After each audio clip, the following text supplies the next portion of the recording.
Li Washington DC roja duşemê hejmareke Kurd û Amerîkî li ber balyozxana Tirkiye xwepeşandaneke darxistin. Ji bo şermezarkirina êrişên esmanî yên artêşa Türk yên ser gelek heremên li Bakur û Rojhilata Sûriyê û hevdem yên li Kurdistana Iraqê. Enqere dibêje ew cihên girêdayî Partiya Karkerên Kurdistanê PKK û Yekîniyên Parastina Gel YPG dike armanc.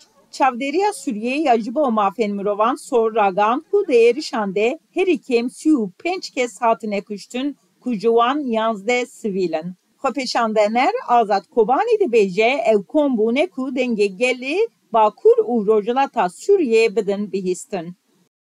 Mehîrol verkê va pêşandana kir pê em qirîna û êşe milletê Rojava, milletê Rojava hîro bû dirûne serûne bin bombê taqê Tirka de Tirkan tarî F-16 tarî bilind û mezin ser Kurdistanê barandin, ser him her parça barandin, xestexane medenî însanê medenî kuştin gelek şehîd kirin me hîç qîrina wî milletê xwe Kobanê û Rojava bi deng Amerîka û Tirka gînin. Em nerazbûna xwe aşkare dikin.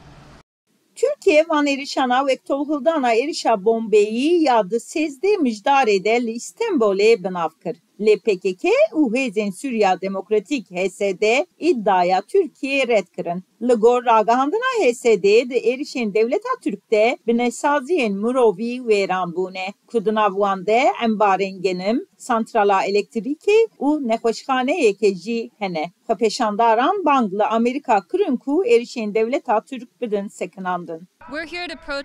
Em li virin li dijî vê yekê rawestîn û kiryarên Tirkiyê şermezar bikin û bang li hikûmeta Amerîka û civaka navnetewî bikîn da ku dawî li piştgiriya bo hewildanên şerên Tirkiyê bînin, hemberî operasyonên Tirkiye rawestin û careseriya li ser bingeha aştî, dîmokrasî û jiyana hevbeş pêş bixin.